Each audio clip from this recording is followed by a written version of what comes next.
They slid the envelope across the glass table like they were passing me crumbs. "Sign here," the HR rep said, her tone rehearsed. "We'll control the narrative." I didn't flinch, didn't argue. I just smiled, tucked the check into my jacket, and stood. Because in that moment, I already knew their narrative was dead. I built that company from silence. Long nights in a rented apartment. Code running on machines that overheated if I pushed too hard. I carried their infrastructure on my back before anyone believed in it. The executives found me once the product worked, once it had teeth. They called me indispensable then, bought me steak dinners, told me I was family. But family doesn't push you out the second your name starts carrying more weight than theirs. They thought I wouldn't see it. The sudden exclusion from meetings, the way my updates were quietly presented by someone else, the staged performance reviews. Subtle enough for deniability, obvious enough for insult. I watched them sharpen the knives for months. The betrayal wasn't in one moment, it was in the pattern. My documents were misplaced. My credit erased from projects I'd authored line by line. Conversations cut short when I entered the room. Then came the leak. An anonymous note slipped my way. A printout of emails, executives whispering about image management and narrative control. They weren't planning to let me resign gracefully. They wanted me scrubbed out, rewritten, made irrelevant. They thought I'd beg for scraps. They miscalculated.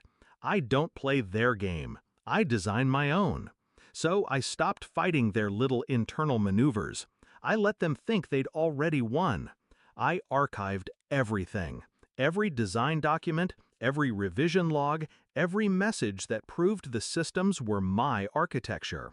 I secured my original commits with timestamps they couldn't erase. Quietly, I traced their shell companies and accounting tricks, because if you follow the money, you find the rot. And then I built something they couldn't anticipate: silence. I vanished from their radar, showed compliance, gave them nothing. I smiled when HR handed me my final check, but beneath the smile, I had already loaded the first round. Companies live and die not by truth, but by perception. They wanted to control the narrative? Fine.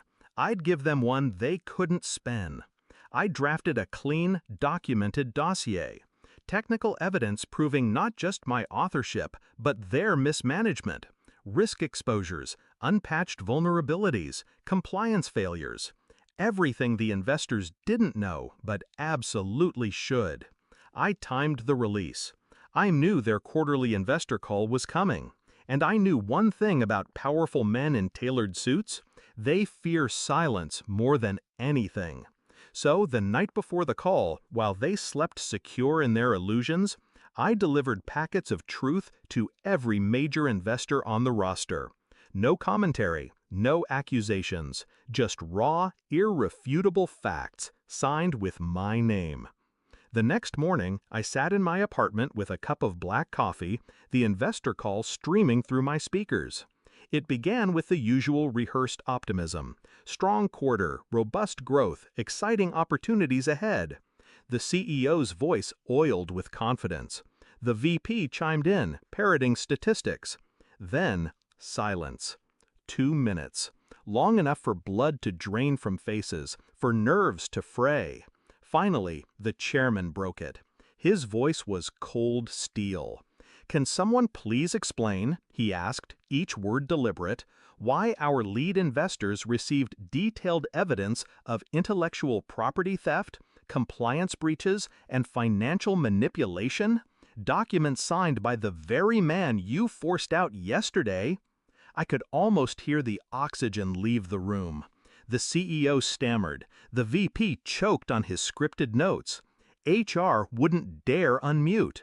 Their narrative collapsed in real time. They tried to scramble afterward, of course. Press releases, damage control, legal threats whispered through lawyers. But you can't rewrite code once it's executed, and you can't rewrite truth once it's in the hands of people with billions on the line. Investors don't forget betrayal, not when it costs them. Within a month, the CEO was retiring. The VP vanished from the org chart. HR went silent. And me? I didn't need to gloat. I didn't need headlines. I just needed that one moment, hearing the chairman's question cut through their arrogance like a blade. I wasn't erased. I was immortalized.